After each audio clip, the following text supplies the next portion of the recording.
नमस्कार विद्यार्थी मित्रांनो, आज आपण शिकणार आहोत भागाकार. ह्या भाग पहिला यामध्ये आपण दशांश चिन्हा व्यतिरिक्त जे भागाकार असतात ना, ते वाले शिकणार. म्हणजे एकदम साधे भागाकार. भागाकार येण्यासाठी तुम्हाला फक्त एकच गोष्ट गरजेची आहे, ती म्हणजे पाढे येणे आवश्यक आहे. त्यामुळे कमीत कमी 1 ते 15 हे पाढे तुम्हाला पाठच पाहिजे. ठीक आहे. आता बघूया भागाकार म्हणजे काय? भागाकार म्हणजे एखाद्या संख्येला समान भागांमध्ये विभागण्याची गणितीय प्रक्रिया होय. ठीक आहे. आता भागाकार कसा करतात? आता हे काय लिहिलंय 16/4 हे भागाकाराचं चिन्ह आहे. एक खाली रेष वरती 2 टिंब. हे आपण असं पण लिहू शकतो. 4 ह्या संख्येने 16ला भागायचं किंवा 16/4. तिन्हींचाही अर्थ काय होतोय की 4ने आपण 16ला भागणार आहे. भागाकाराची चिन्हे हे एक चिन्ह आहे, हे एक आणि छेदवालं आहे. हे वरती अंश खाली छेद या स्वरूपात पण आपण भागाकार लिहू शकतो. आता बघूया 4ने 16ला कसं भागायचं. आता इथे लिहिले 16. मी काय बोलले की आपल्याला 4चा पाढा पाठ पाहिजे. मी 4चा पाढा छोटासा लिहून देते. 4 1 4 4 2 8 4 3 12 4 4 16 4 5 20 4 6 24 4 7 28 4 8 32 4 9 36 4 10 40 4 8 32 4 9 36 4 10 40. ठीक आहे. आता यामध्ये बघा 4च्या पाढ्यामध्ये 16 आहे का बघा? आहे. किती? 4 चोक 16. 1 2 3 4 4 चोक 16. त्यामुळे ते 4 वरती लिहिणार आणि खाली 16. 4 चोक 16. 16तून 16 गेले, 0 राहिले. ठीक आहे. समजलं. आता यामध्ये ही जी संख्या असते ना, जिने आपल्याला दुसऱ्या संख्येला भागायचं आहे, हिला काय म्हणायचं? भाजक. हा भागतो ना त्या संख्येला, हा भाज्य. त्यानंतर ह्याला म्हणायचं भागफल आणि खाली असते ही असते बाकी. ठीक आहे. भाजक ज्याने भागायचंय, ज्याला भागलंय त्याला म्हणायचं भाज्य. अरे भागफल आणि ही बाकी. ठीक आहे. आता अजून आपण आहे ना, हे 2 अंकी भागाकाराच्या संख्या झाल्या. अजून मी 1-2 उदाहरणे घेते. हे आपलं सपोज पहिलं उदाहरण. आता मी दुसरं घेते. साधेच घेऊया सुरुवातीला. आता 5ने मला 98ला भागायचं आहे. ठीक आहे. ह्याच्यासाठी मला 5चा पाढा येणे खूप आवश्यक आहे. आता मी सपोज इथं आपला 4चा पाढा झाला, तर मी 5चाही पाढा लिहून घेते. म्हणजे तुमच्या समजण्यासाठी. 5चा पाढा 5 1 5 5 10 5 3 15 5 चोक 20 5 5 25 5 7 30 5 7 35 5 8 40 5 9 45 5 10 50. हा झाला 5चा पाढा.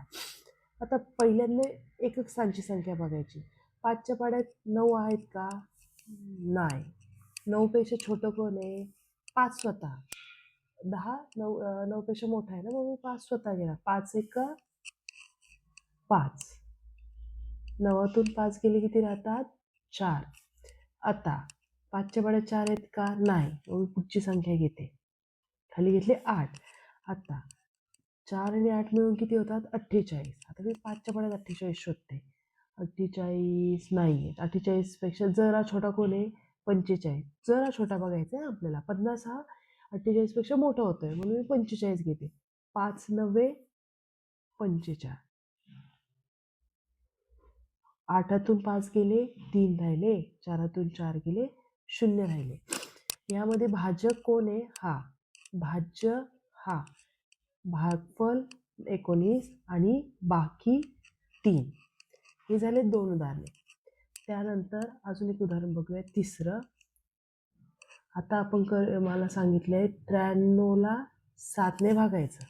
मी हे कसं लिहिणार? 7ने 93ला भागते. आता 7च्या पाढ्यात तर 7 1 7 7 2 14. 7च्या पाढ्यात 9 नाही आहे. 7 पेक्षा छोटा 7 स्वतःच आहे. मग 7 1 7. 9 मधून 7 गेले, 2 राहिले. वरून एक खाली. आता 2 तर 7च्या पाढ्यात नाही ना, म्हणून मी 3 खाली घेते. आता 7च्या पाढ्यात बघूया. 7 21 आहे का? 7 1 6 7 2 14 7 3 21 7 चोक 28. 23 नाही, 21 आहे. 7 1 6 7 3 21.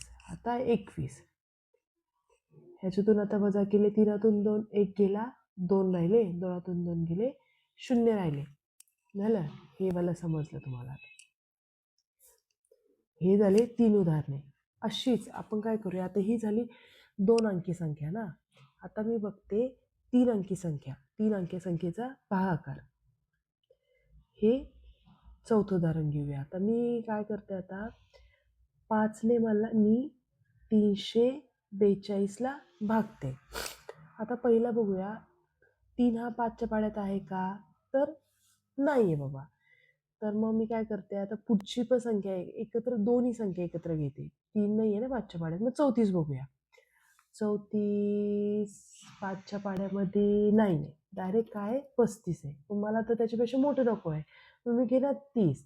5 30, 6 वरती मांडले, खाली 30 मांडले, 34 मधून 30 गेले, 4 राहिले. आता 5च्या पाड्यात 4 आहेत का, नाही. तर मग मी पुढची संख्या घेते 2. आता 42. आता 5च्या पाड्यात 42 आहेत का, तर नाही आहे, त्याच्यापेक्षा छोटी 40 ही संख्या.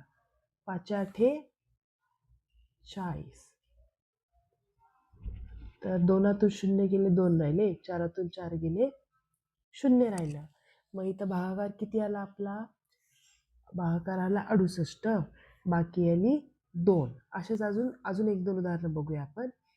हे अजून 5वं उदाहरण घेऊया 3 अंकी संख्येचं. आता 3 ह्यामध्ये 2 3ने कुणाला आपल्याला 257ला भागायचं आहे. आता 3च्या पाड्यात 2 आहेत का, नाही. 3 हा 2 पेक्षा मोठा आहे. मग आपण पुढचा अंक घेऊन एक संख्या बनवूया, किती 25. आता 25 3च्या पाड्यात आहे का बघूया. मी 3च्या पाड्यात येते, 3 1 3 3 6 3 3 9 3 4 12, 3 5 15, 3 6 18, 3 7 21, 3 8 24, 3 9 27, 3 10 30. आता 24 आहेत का 25 आहेत का 3च्या पाड्यात, तर नाही आहेत. मग कोण आहे 3च्या पाड्यात, आता 25 नाही आहे, पण 24 आहे. 24 हा आहे. मग मग आता काय करूया, 24, 3 7 21, 3 8 24, 24 घेतले मी. 5तून 4 गेले, 1 राहिला, 2तून गेले, 0 राहिले, 2 गेले. आता 1 तर 3च्या अंकात पाड्यात नाही, मग पुढचे 7 घेते. 3च्या पाड्यात 17 आहेत का, तर नाही आहेत, 18 आहेत. मला मोठी संख्या नको आहे 17पेक्षा, मग मी घेणार 15. 3 5 15. मग आता गेले, 7तून 5 गेले, 2 राहिले, 1तून 1 गेला, 0 राहिलं. म्हणजे ह्या संख्येच्या भागाकारामध्ये आपल्याला काय मिळालं, भागफल मिळाले 85 आणि बाकी मिळाली आहे 2. ठीक आहे. आता आपण आहे ना दुसरं एक उदाहरण घेऊया. 3ला भागायचंय 5128ला. 3 हा 5च्या पाड्यात, 5 हा 3च्या पाड्यात आहे का, नाहीये. मग 5 पेक्षा छोटा कोण आहे, 3 1 3. मग 5तून 3 गेले, 2 राहिले. ठीक आहे. मग 2, आता 2 इथं बघा, लक्ष द्या, 2 तर 3च्या पाड्यात नाहीये. मग पुढचा अंक घेतला मी 1, मिळून झाले 21. आता 3 7 21 आहेत. इथपर्यंत आता कळालं. आता लक्ष द्या, पुढचा अंक मी घेते 2, पण 2 हा 3च्या पाड्यात आहे का, नाही. तर मग अशा वेळी काय करायचं, दिलेल्या प्रश्नातली जर संख्येचा एखादा जर अंक पाढ्यात नसेल ना, तर तिथं 0 लिहायचं. 3 0 0. त्याच्यानंतर मग पुढची संख्या घ्यायची इथं. मग 3 7 21, 3 8 24, 3 9 27. 8तून 7 गेले, 1 राहिले, 2तून 2 गेले, 0 राहिले. समजलं. म्हणजे एखादा दिलेल्या संख्येतील एखादा अंक जो मला भागायचा आहे तो संख्येतच नाहीये, त्या पाढ्यात नाहीये 3च्या, किंवा ज्याच्याने भागायचं त्याच्या पाढ्यात नाहीये, तर त्या अशा वेळी काय करायचं, 0 लिहायचं. सिमिलर तसंच प्रॉब्लेम आता इथे आहे, बघूया. आता बघा, 5ने कोणाला भागायचंय, 954ला. आता 5च्या पाड्यात 9 तर नाहीये. 5 दुणे 10, 10 हे मोठ्या होत आहेत, 5 1 5. 9तून 5 गेले, 4 राहिले. आता 4 5च्या पाड्यात नाही, म्हणून पुढची संख्या घेतली 5. 9 5 45. पूर्ण भाग गेला, हे राहिले 45 मधून 45 गेले, 0 राहिले. आता पुढचा अंक राहिलाय 4. तर 4 5च्या पाड्यात आहे का, तर नाही, म्हणून 5 0 0. 4तून 0 गेले, 4 राहिले, म्हणजे बाकी 4 राहिली. भागाकाराला भागफल आलं 150. ठीक आहे. आता सिमिलरली अजून एक बघूया. 4ने मला 562ला भागायचं आहे. तर 4च्या पाड्यात 5 आहे का? नाही. 5 4 दुने 8. 8 ही 5 पेक्षा मोठी होती संख्या. मग 4 एका 4. 5तून 4 गेले 1 राहिले. मग आता 1 तर 4च्या पाड्यात नाही. मग पुढची संख्या घेतली 6. मिळून झाले 16. 4 चोक 16. पाडा लिहून घ्यायचा आहे तुम्ही आणि मग शोधायचं त्यात. 16तून 16 गेले 0 राहिले. आता पुढची संख्या घेते खाली 2. आता 2 हे 4च्या पाड्यात आहे का? नाही. तर 4 0 0. 2तून 0 गेला 2 राहिले. म्हणजे इथं भागफल किती आलं? 140 आणि भागाकाराची बाकी किती आली? 2. आत्तापर्यंत आपण काय बघितलं? 1 अंकी संख्येने 3 अंकी, 2 अंकी किंवा 4 अंकी संख्येला भागायचं. आता बघूया 2 अंकी संख्येने 3 अंकी संख्येला कसं भागायचं. खूप सोपं आहे. थोडंसं लक्षपूर्वक बघितलं की समजून जाईल. आता ह्यासाठी पण तुम्हाला पाढे आवश्यक आहेत. आता आपल्याला बघायचं आहे 15ने मी 432ला भागते. मग आता 15मध्ये 4 तर नसणारच.